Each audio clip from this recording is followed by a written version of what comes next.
Hi, third and fourth graders. We are going to have a fun, sciencey, journal-y kind of art project. So you got to get your science mind on as well as your art mind, which is always on, of course. And we're going to go explore. So this was kind of fun for me to think about, and when I go on my morning runs, kind of look around for what I wanted to explore more of, or see what kind of seasonal things are happening right now. I even thought about looking at plants and the different parts of plants, the bloom part, the stem part, and then as I was looking at it, because it's fall now, I realized all those nettles or the flowers that are blooming now looked really different in the spring and even in the summer. So it would even be fun if you took this project and started in the spring with one certain plant, then drew it in the summer when it was different, and then in the fall when it even had a different bloom, or the flowers fell off of it or whatever. So that's just the thought, and that can be how you set up this page like scientists set up. So part of it is looking up, obviously, doing your research, finding out the Latin names or the interesting fun facts about what you're exploring. And part of it is when you put it on the page, that's what we're going to talk about, the art part. So I started out thinking about what I wanted to go explore and just getting some basic shapes in mind. What if I were oak leaf and an acorn, and you want the different parts kind of disassociated from each other, and then maybe the whole plant put together. And talking about focusing in on things, I, in a silly way, kind of made a person and then a focus in right here, and then looking inside, there's the brain and there's a spider in the brain. Okay, you won't do that, but that's kind of the idea of focusing in on little parts of it and blowing it up like a magnifying glass, because we're trying to be scientists, right? We're kind of looking through microscopes or magnifying glasses at these things that we're going to draw. So I also went and did a little research online about what some science journals look like that are really beautiful. So these have the drawings. They have a little bit of watercolor, really lightly, beautifully put on top of the ink drawings. And then a lot of writing about maybe where they found it, what occurred to them, what colors it was, what the temperature was that day, what the date was. This one has a stamp on it that says the date. And then as you go explore, I found it easier to not only pick up the leaves and things themselves. Here's another kind of field study, and they use different kind of block letters, and it was just really, it's really a sketchbook, so nothing needs to be perfect. I liked how they used the use of shadowing to kind of make it look 3D, so think about that. This, they figured out their color palette, and they drew their color palette before they started putting the color on the leaves. I thought that was really smart, kind of finding the colors they were going to use. And then textures, and making the small parts really big so you can see what was going on. So the second part of finding the things was collecting the leaves, but also I took pictures so that I could remember exactly what the colors looked like. My printer isn't great, so when I printed them off, it was, nah, you know, but at least I got the picture so I could see the shapes and kind of determine what I was going to put on the page and remind me kind of what the colors were and everything. So on this one, I used colored pencil, and I took the plant itself. I'm going to do, I like the graph paper in the background. You can use lined paper, you can use plain paper, whatever. I did my looking it up to find the scientific names and when it blooms, and just different fun facts about it that I liked.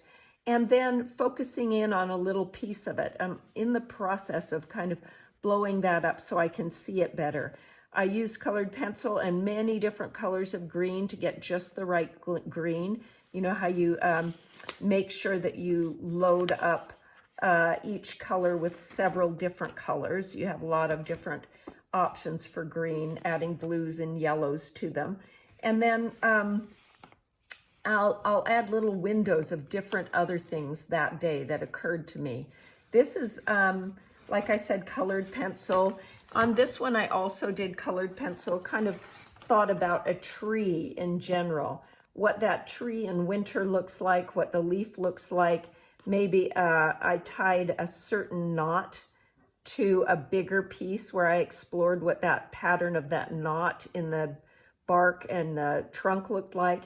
And this, I focused in on a little piece of the squirrel's table. You know, what lives in the tree? A squirrel.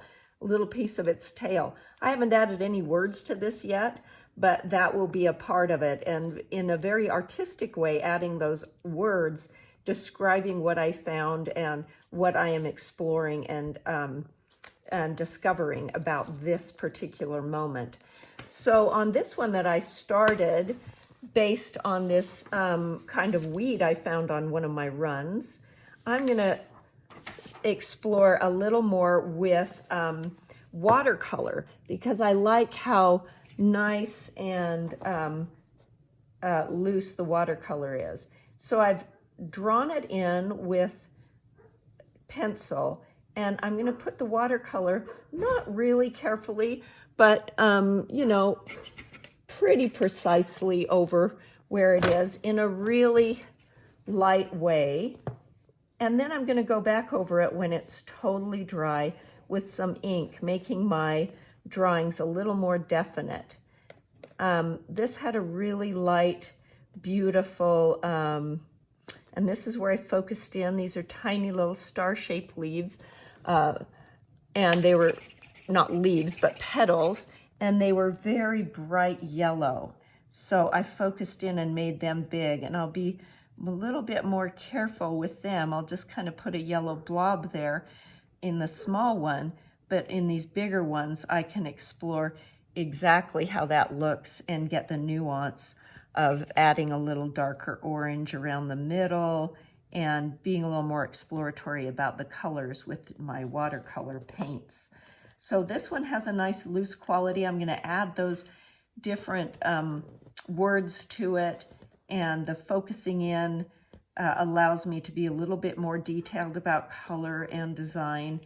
And I'm just going to keep building and building and building till that whole page is filled with kind of interesting observations and that moment in time, and more about this plant and the season and where I was location-wise.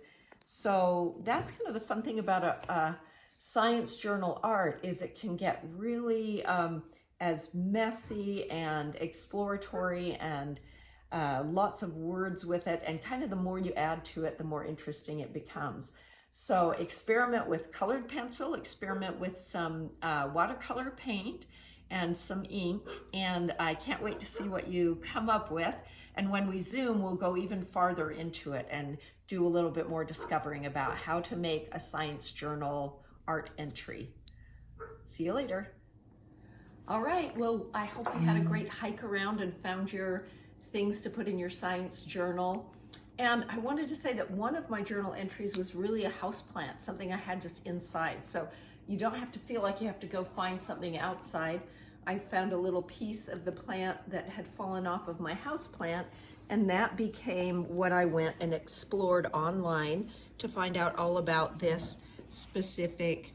It's called a Christmas cactus or a Thanksgiving cactus or Easter cactus, and there's 3 different things that make it which one of those. It's all about the same plant, but I learned so much. It was so interesting. I found my palette colors. I did it with colored pencil on this one, and then I tried it with watercolor. I kind of like both things.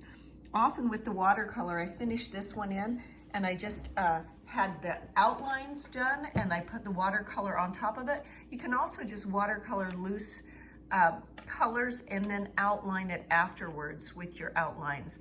This was colored pencil. I like ink. This is ink on it. So you can, I was showing you different ways. This is a little bit more precise if it's just an ink pen, and that's very traditional. I put some pencil, some black colored pencil.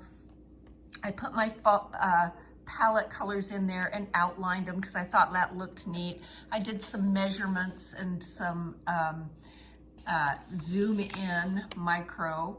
So I just wanted to show you how I kind of came to the end of that's science journaling and what it can look like.